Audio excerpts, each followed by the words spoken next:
guys, welcome back to my channel. If you are a new subscriber, thank you very much for subscribing. If you're not, go ahead and hit the subscribe button. I do release videos once or twice a week and I cover a wide variety of topics. I do some lifestyle vlogging, I talk about career issues, I do reviews of luxury purchases, do's and don'ts and why I tend to buy certain luxury items. I like to talk about self-improvement, and today this video is going to be one of those videos in which self-improvement and lifestyle kind of comes together.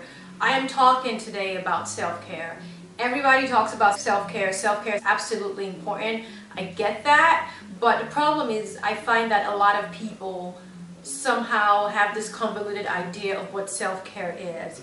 People think self-care is just taking a bath, or self-care is buying yourself a nice luxury item. And while those two things are correct, there's so much more to self-care than meets the eye. Self-care requires you taking affirmative steps in your life to change patterns, to change things that no longer work for you, to change things that are not positively serving to you, to change things that hinder you from achieving your maximum potential. Those kinds of steps are what self-care is all about. Now, don't get me wrong, everybody likes to take a long bath, everybody likes to have a glass of champagne or two, at the end of a long week or at the end of a long day. I personally love wine, and some days I come home and I have wine Monday through Friday, a glass of wine every night, and some days I come home and I don't have a taste for it. I enjoy it to the extent that it helps me relax, and I enjoy it to the extent that it helps me feel as though I'm taking care of myself. It's a nice little luxury, if you will, for myself.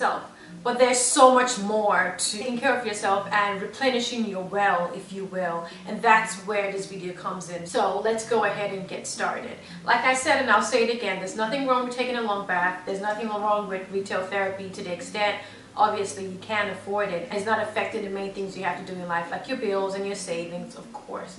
But let's take a step back and talk about self-care from 10,000 feet. If you see someone and the person approaches you and tells you, hey, I am trying to lead my life to the best extent possible, and these are the things that are going on with me, if you speak with her, you get to realize that there's certain areas in life where she can be better, or certain areas in life where she would have to set boundaries, or she will have to do things differently. And that's exactly what self-care is. I am that girl, you are that girl, we are that girl or guy, we are that person. There are areas in life that we need to focus on, the things in life that we need to do, the things in life that we need to change in order to help us live our best lives, or to be the best version of ourselves. And taking the time out to do those things, taking the time out to learn those things and unlearn learned behavior, that's the ultimate self-care in my opinion. That's the pinnacle of self-care in my opinion. So today I will be sharing with you 7 atypical avenues of self-care that will help me and help you to maximize our skills and live life to the best extent possible. First thing I'm going to talk about is saying no. There's a book that my parents used to give me to read when I was much younger. It's kind of like a devotional, but not really. It's by Jose Maria, and basically it's just a blurb of a lot of sayings and positive reaffirmations, if you will. They're all numbered, and there are probably about 400 of them. It's called The Way. And while it's a spiritual book, it's also very well sounded in everyday life. And I will never forget, the 5th point in that book is get used to saying no. Say no. And what does no mean? When things are no longer working for you, take a step back, look around and see that it's not serving you positively, and say no to continuing in that situation. Say no to that dead-end job. Say no to that dead-end relationship. Say no to that dead-end friendship. Say no to things that are not positively serving you. If you find that you tend to sleep in most of the time, that in turn makes you late for activities, say no to that habit. If you find that you tend to drink too much on the weekend and you spend the rest of the day, dealing with a hangover, say no to habits like that. If you find that your vocabulary is challenged, or your knowledge of what's going on in the world is also challenged, say no to continuing staying in that ignorance-filled rut, if you will, and step out of that. Read more books, watch more positive shows, watch more television, watch more news, watch more Discovery Channel. Open your mind to the possibility that there are more things out there than meets the eye. Follow people on Twitter who inspire you. My Twitter feed is filled with a lot of politicians and social influencers that help me think. A lot of times I forget that I should be mad based on what's going on in the world right now, and when I check my Twitter feed, I'm happy that I follow inspirational people. Anywhere from Iyanla Vanzant to Fareed Zakaria or Toure or Van Jones, or you know, The Secret, you know, Anna Navarro. These are people that I follow. These are people that have vast, you know, different perspectives in life, and they share with me their views on life and what's going on, and that helps me change my perception of what I think is. That makes me realize that even though we are in our everyday world, Monday through Friday, and then spending weekends, you know, resting to the extent we can, a lot's going on in the world and you should stay involved. So say no to habits that no longer serve you. Say no to things that no longer push you or propel you towards greatness or towards a better version of yourself. The second tip today is to dispel the negative. What do I mean? We are in a world where we feel the negativity, right? And I'm telling you right now, it's not a positive vibe, positive life type of deal. No, which is actually great. What I'm saying is you might find yourself in a negative situation where someone has a negative idea of you, someone has a negative concept of you. Dispel that. Do everything you can to cancel that from being reality.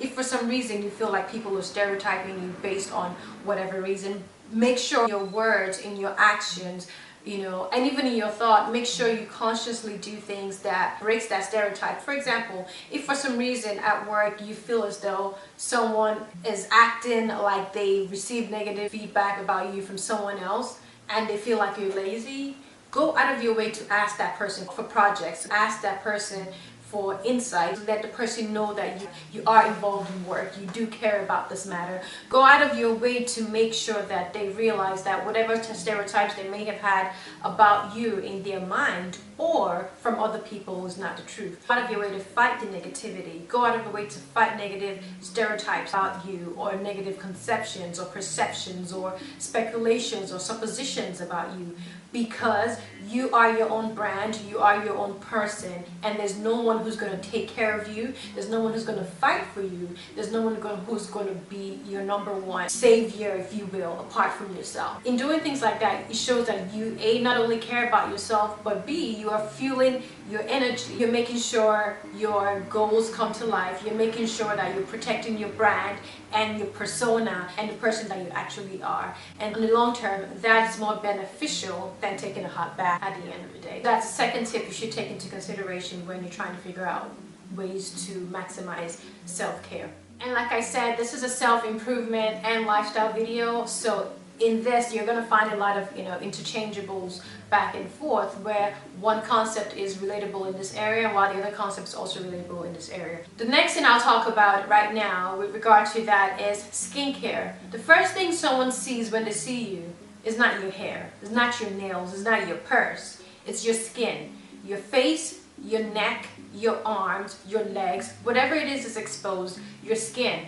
You have to make sure you take care of your skin, because it's your biggest organ. It's the first thing people see when they see you. It's your glory. And no matter how many pounds of makeup you slap on at the end of the day or the beginning of the day, what lies beneath is always what shines. So if you have terrible skin, you are not taking care of yourself. If you have terrible skin and you're just slapping makeup over it or just ignoring it, you're not taking care of yourself. You're not putting yourself in front. You are your brand, and no matter how great you write, no matter how great you speak, no matter how well you dress, if your skin doesn't glow from within, if your skin isn't glistening, just know that I'm not talking about the occasional pimple here and there, stuff like that. No, what I mean is overall skin care. Dry, ashy skin, or skin that manifests problems that can be solved by 1 or 2 trips to the dermatologist. So things like that. You are your brand, you are your own person, and that has to be protected.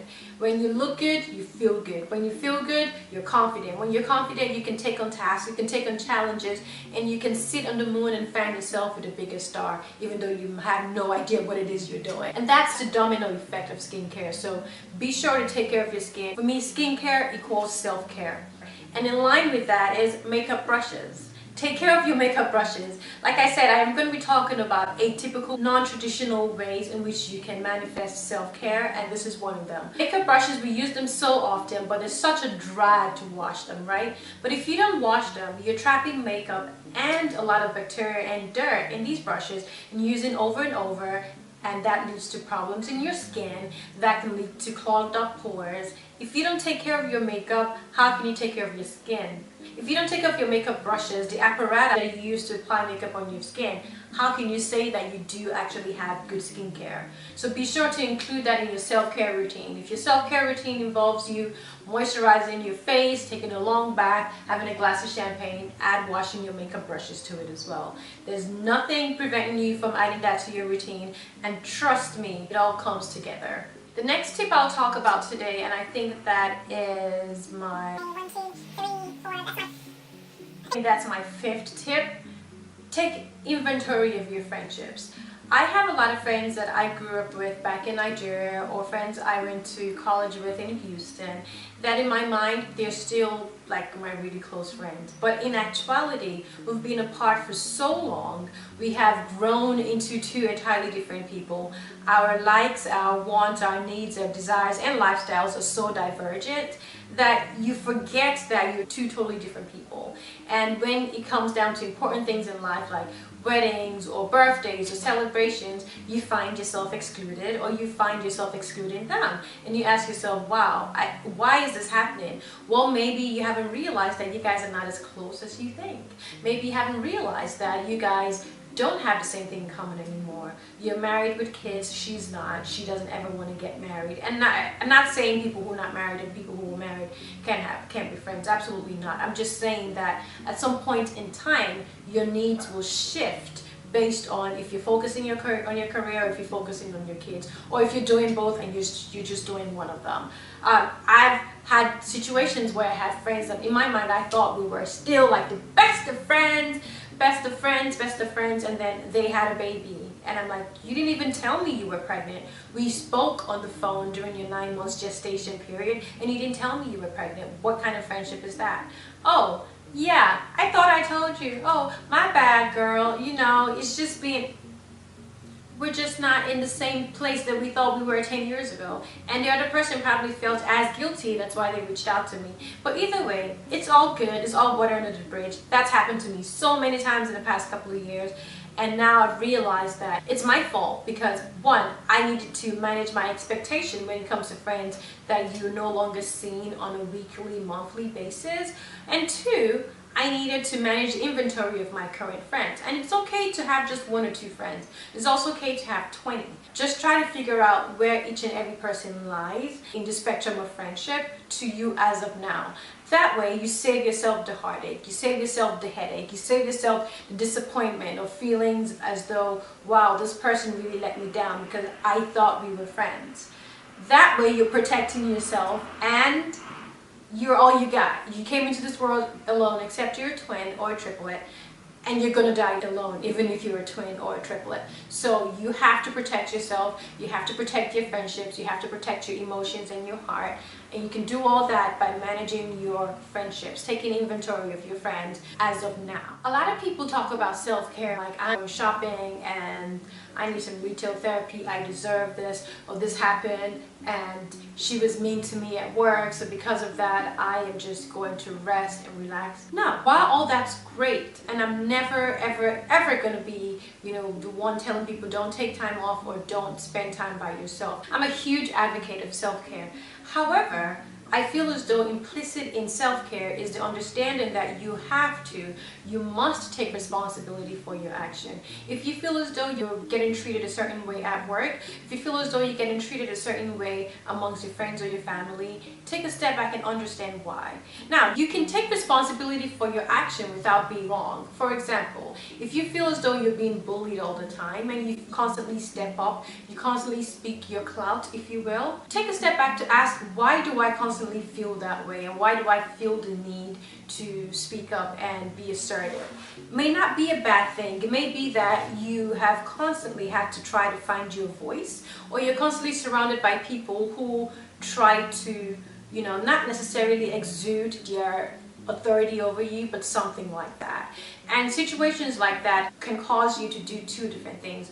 You can either succumb to pressure and just get bullied and become a very tiny little person in your own shell, which is never me, Or you can speak up, become more assertive, become more vocal about how you feel, and just don't give a damn about how everybody else feels. What matters is the things you say at that time may hurt someone, or the things you do, the way you carry yourself may affect other people. And to the extent that it doesn't change who you are, and it doesn't put you in a situation where you're constantly being in the wrong, take responsibility for that. So you can tell someone, I'm sorry that my words hurt you, without you feeling bad for saying those words. Does that make sense? So I said those words to protect myself. I said those words to assert my humanity or assert my adultness into this conversation.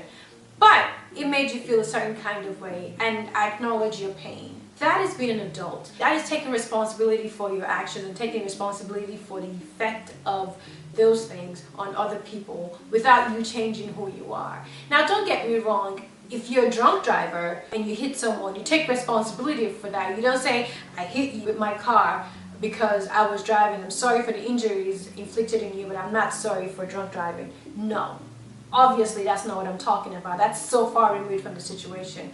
What I am trying to say is, in you being the best version of yourself, some people may get offended by that. So that's why you say, sorry, I'm not sorry. You take responsibility for the fact that you offended this person. And to the extent that you're human, you can express your feeling of being upset about how they feel without you changing who you are. So I don't want to go over this too many times. I feel like it's been cyclical. Bottom line is, take responsibility for your actions and also take inventory on yourself. The last thing I'll talk about today is be yourself. Be you. Be you. Stay true. Do you. It's all about you. No. It's not all about you. The world doesn't revolve around you. But your struggles are part of you. Your success is part of you. Your journey is part of you. Everything that has happened in life has shaped you to be who you are, and it's still shaping you for where you're going to be.